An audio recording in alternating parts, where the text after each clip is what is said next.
రేఖ, సమయానికి నువ్వు వచ్చి పట్టుకున్నావు కాబట్టి సరిపోయింది. లేకపోతే కింద పడిపోయి ఏ కాలం విరగొట్టుకునేవాడిని. దాంతో గుడ్డితనానికి తోడు ప్రత్యేక ఆకర్షణగా కుంటికాలు ఒకటి మిగిలిండేది. అసలు నా తోడు లేకుండా ఎందుకు తగిలారు? గుడ్డి పీనుగునైనా ఆకలి తప్పుతుందా, తింటం తప్పుతుందా? వంట పూర్తయిందా? ఇక్కడే అయిందండి. రండి.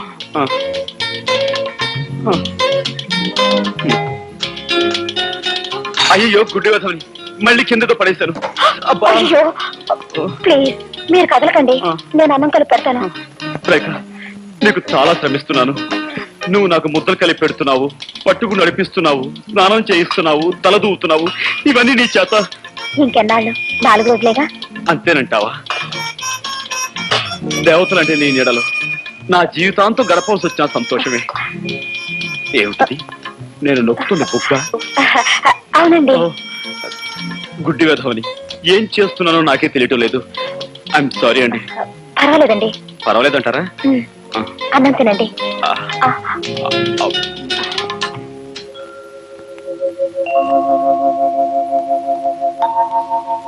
ఏమండి? ఏమిటి? మీరు అక్కడే కదలకుండా కూర్చోండి, నేను ఇప్పుడే స్నానం చేసి వస్తాను. అలాగే రేఖ.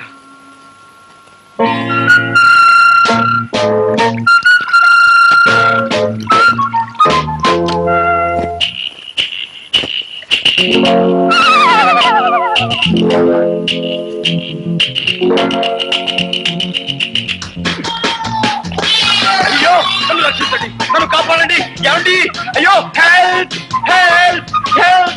ఏమండి, నన్ను రక్షించండి, నాకు చాలా భయంగా ఉందండి. ఏమండి? ఏదో మీద పడిందండి, మెత్తగా దూదు మూట్ల మీద పడేసరికి నా గుండె అదిరిపోయిందండి. అందుకే మిమ్మల్ని కేకేశాను. ఇంతకీ ఏమిటండి అది? పిల్లండి. ఏ బల్ల మీద నుంచో మీ మీద దూకుంటుంది. పిల్ల? దాని కారణంగా మిమ్మల్ని కంగారు పెట్టాను. ఏమండి, ఏమిటండి ఇదంతా తడితడిగా ఉంది? సబ్బు. సబ్బా? అంటే మీరు సగం స్థానంలో ఉండగా పిలిచానా? అయ్యో, మిమ్మల్ని చాలా ఇబ్బంది పెట్టాను. ఐఎమ్ సారీ రేఖ. పర్వాలేదండి. గుడ్డి కళ్ళు, కళ్ళు గుడ్డువైనా సబ్బు పడితే మండుతాయి కదా. అబ్బా, సబ్బు పడి కళ్ళు మండుతున్నాయి. ఏమండి? ఇదో కళ్ళు కడుగుతాను. అలాగేనండి.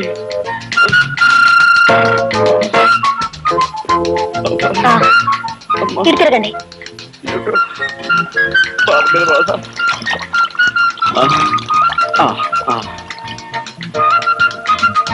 అది షాంపూ అండి. ఏమండి, మీరు తలంటి పోసుకోలేదా? లేదండి. అయ్యో, ఇదేమిటండి? శ్రావణ శుక్రవారం పూట ఆడపిల్లలు తలంటి పోసుకోపోవడం ఏమిటి? ఉండండి. వద్దండి, వద్దు. ఏమండి, ఒక గుడ్డివాణ్ణి తీసుకొచ్చి మీరు ఇన్ని సేవలు చేస్తున్నారే, అలాంటి మీకు కనీసం ఇదైనా చేరియండి. ఇలా చేసైనా సరే మీ రుణం తీర్చుకోనివ్వండి. ఏమండి, ఈ కళ్ళు లేని కబోదు గురించి మీరు సంకోచిస్తున్నారా? ప్లీజ్, ఎక్కడైనా సెటిల్ అవ్వండి. రండి. ఏమండి? Thank you.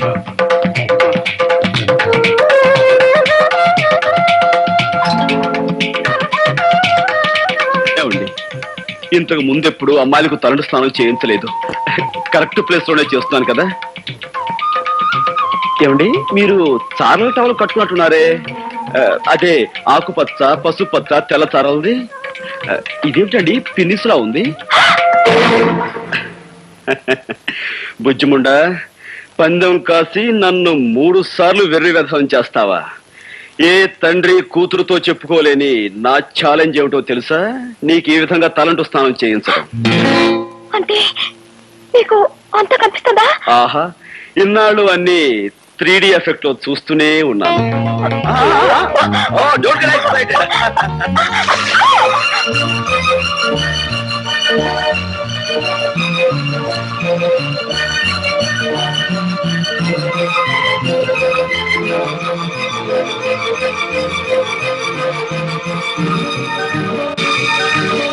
నమ్మలేకపోతున్నాను. ఒక ఆడపిల్ల ఒక మగాన్ని రేపు చేయడమా? ఎలా కుదురుతుంది? కుదిరిందని అతను కంప్లైంట్ ఇచ్చాడు, చేశారని ఆ పిల్ల ఒప్పుకుంది. మధ్యలో మీరెందుకండి అనవసరంగా బీపీ తెచ్చుకుంటారు? పీపీ గారు,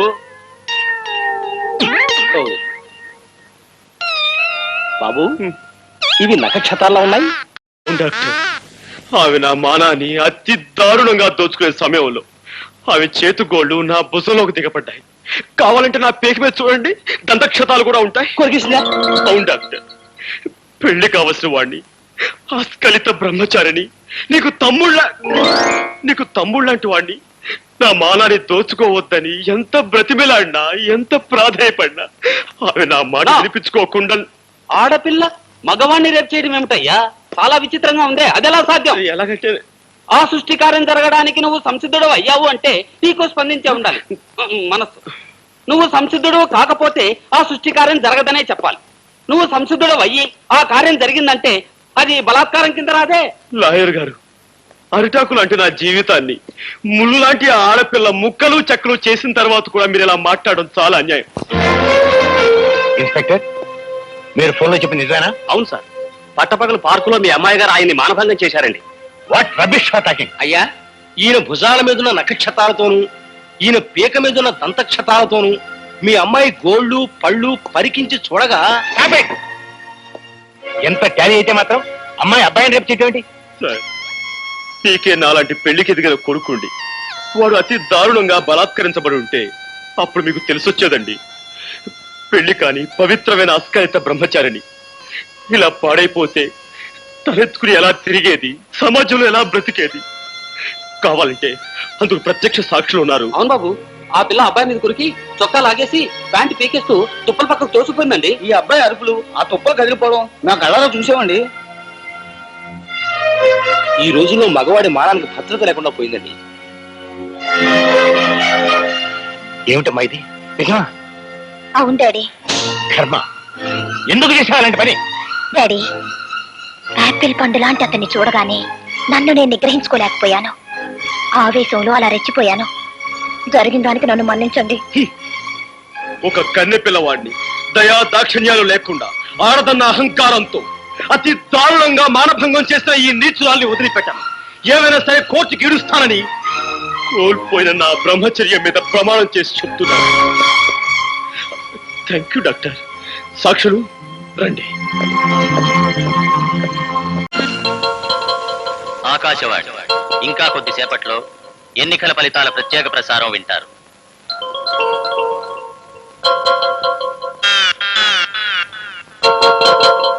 కొంపదీసి పోయారేంటండి బాబు?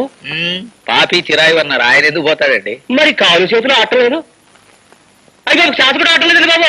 మీరెందుకండి కంగారు పడతారు? కాసేపు ఆగండి, ఆయన శ్వాస ఆడుతుంది, ఆయన లేచి ఆడతాడు.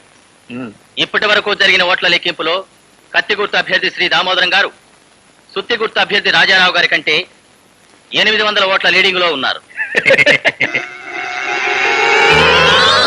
అయ్యా, ఎలాగూ లీడింగ్ తమరే గనక కొయ్యి పారిపోనక్కర్లేదు. కాఫో పాలో డికాషనో ఏదో ఒకటి తీసుకుని నిమ్మకారంతో పుచ్చుకుంటాను చక్కటి. ప్రస్తుతం లెక్కింపు జరిగిన ఓట్లలో శ్రీ రాజారావు గారి కంటే శ్రీ దామోదరం గారు 300 ఓట్లు వెనుకబడి ఉన్నారు. ప్రస్తుత ఓట్ల లెక్కింపులో శ్రీ రాజారావు గారి కంటే శ్రీ దామోదరం గారు 1000 ఓట్ల లీడింగ్ లో ఉన్నారు. నేను 1000 ఓట్ల లీడింగ్ లో ఉన్నానా? లీడింగ్ లో ఉన్నా లేకపోయినా తమరు బతుకున్నారు, అదే 10,000. కడపట అందిన వార్త ప్రకారం శ్రీ దామోదరం గారు 3000 ఓట్ల మెజారిటీతో రాజారావు గారి మీద విజయం సాధించారు. మర్యాదగా మీ వాళ్ళందరి చేత ఓట్లు వేయించరా అంటే మొండికెత్తారా? అందుకే అటుకొచ్చి కుళ్ళబోటు చేయడం జరిగింది. అయినా పక్కిన నాయలరా నాకు తెలియకడుతాను. నా గుర్తు మీద ముద్ర గుద్దు పడేస్తే మీ సొమ్మేం పోతరా? అయ్యా, మన గుర్తు ఆంబోతు, దాని మీద ముద్ర గుద్దితే అది అచ్చోసిన ఆంబోతు అవుతుందని భయపడి వాళ్ళు గుద్దకూడదు అనుకుంటున్నారు. చక్కటి, నువ్వు నన్ను ఎగతాళి చెప్తున్నావా లేకపోతే ఏదైనా నిజం చెప్తున్నావా?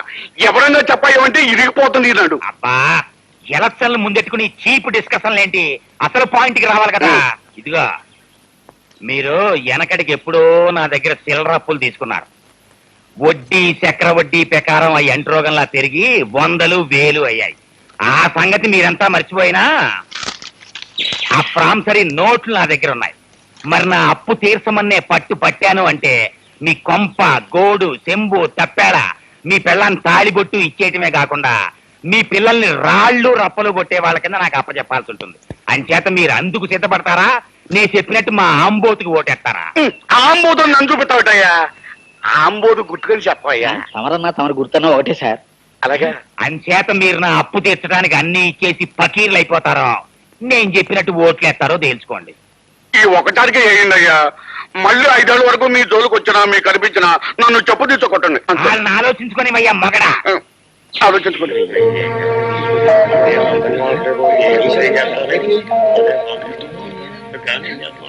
ఆ, మీకు ఓటెత్తే మాకేం ఉపకారం జరుగుతుందో తెలియదు కానీ ఏగిపోతే ఎంత అపకారం జరుగుతుందో మీ వల్ల మాకు బాగా తెలిసింది. ఉమ్.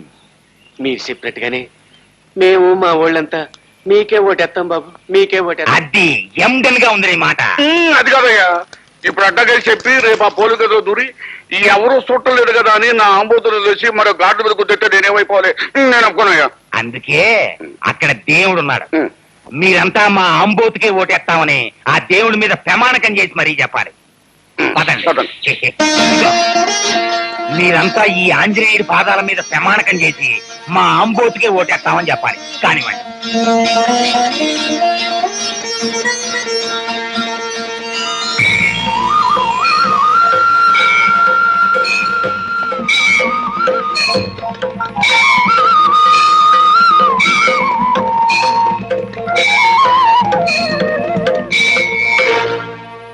లేదు బాబు, మమ్మల్ని చంపినా సరే నరికినా సరే మేము మీ కోటేయం బాబు. అమ్మ నాయగారా, ఆఖరి క్షణంలో ఎంత అడ్డం తిరిగిపోయారా? ఏటయ్యా బతుకపు, ఈ పల్లెటూరు ఓట్లు పడకపోతే ఇక మన పని చవరమే. ఇప్పుడు ఏం చెయ్యాలయ్యా? ఇదిగో బాబా 2-3 తుమ్ములు నా మొక్కను తుమ్మైనా సరే ఐడియా చెప్పయ్యా. ఇదిగో, కొత్తగా కడుపైందల్లా ఊరికే కింద మీద అయిపోకు. ఈ రాజకీయాలు నీ కొత్తగా నాకు అలవాటే. ఆంబోతు గుర్తుకే మన ఓటు, దామోదరరావు గారికి మన ఓటు.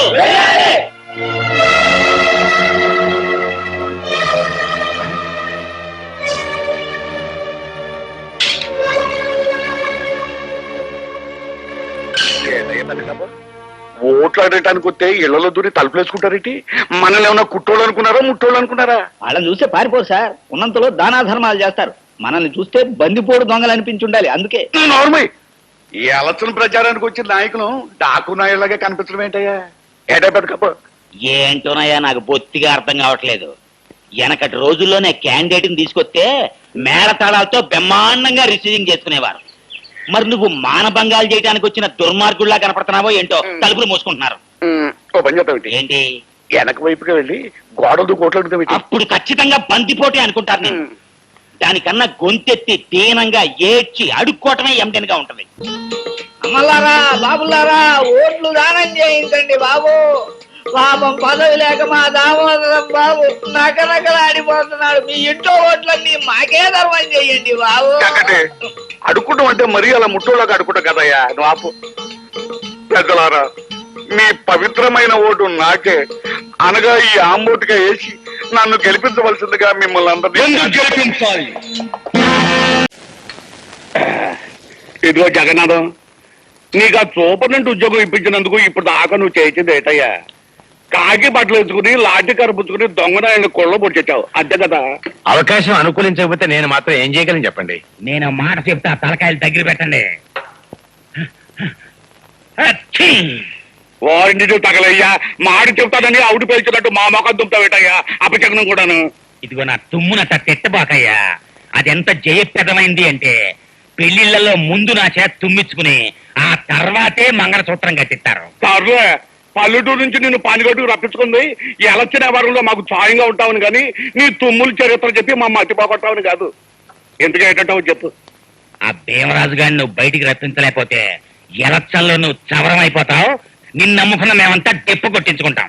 ఆ తర్వాత మనం అడుక్కోవాల్సింది ఓట్లు కాదు, చెప్ప చేత్తో పట్టుకుని చిల్లరా. ఆపోయి అపచక్ర మాటలు పెద్ద చెప్పొచ్చావు కానీ దేవరాజు గారిని బయటికి రప్పించే పథకం నేను అప్పుడే జగన్నాథంతో చెప్పే ఉంచాను. నాకు కూడా చెప్పు. మరి ఇదిగా ఈ మత్తు మందు పుడ్లో కలిపి పెట్టేస్తే ఇది తిన్న జైలు కాపల వాళ్ళంతా తొంగుంటారు. దాంతో దేవరాజు గారిని మనం బయటికి రప్పించేయచ్చు. ఎండన్ గా ఉంది అవిడి. ఏటయ్యా చక్కటి, నువ్వు రాను పనికిరా నోట్లుగా తయారవుతున్నావు ఏటయ్యా. సాయంకాలం నన్ను రిబ్బన్ కత్తిరించే ఫంక్షన్కి వెళ్ళాలన్నావు, మరి ఓపెనింగ్ ఎట్టయితే మర్చిపోయినట్టేటి? మరి అది బడు బట్టలు కొట్టు ఆసుపత్రిలో తెలియకుండా నేను పీచెట ప్రిపేర్ అవ్వాలి.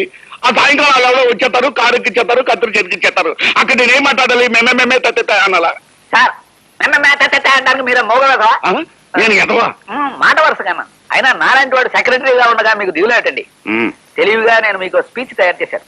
ఓపెనింగ్ ఏదైనా కానివ్వండి ఈ స్పీచ్ వరకు వస్తుంది వినండి. ప్రజలారా, నా చేతులతో ఈ డాష్ కి ప్రారంభోత్సవం చేయడం నా అదృష్టం.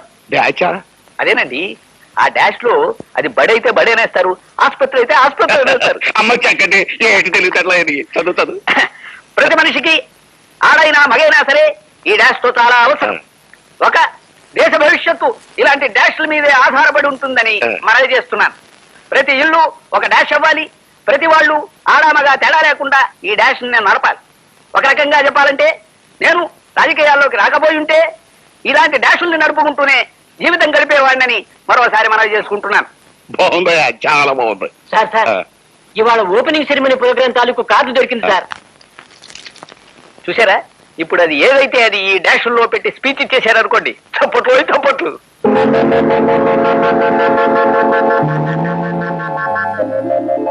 చప్పట్లు చప్పట్ల చక్కటి నాయాల. ఇందులో ఉన్న పదాన్ని ఆ డాష్ లో పెట్టి చదువు చెప్తాం. మినిమం 3 సార్లు చప్పట్లు పడాలి సార్.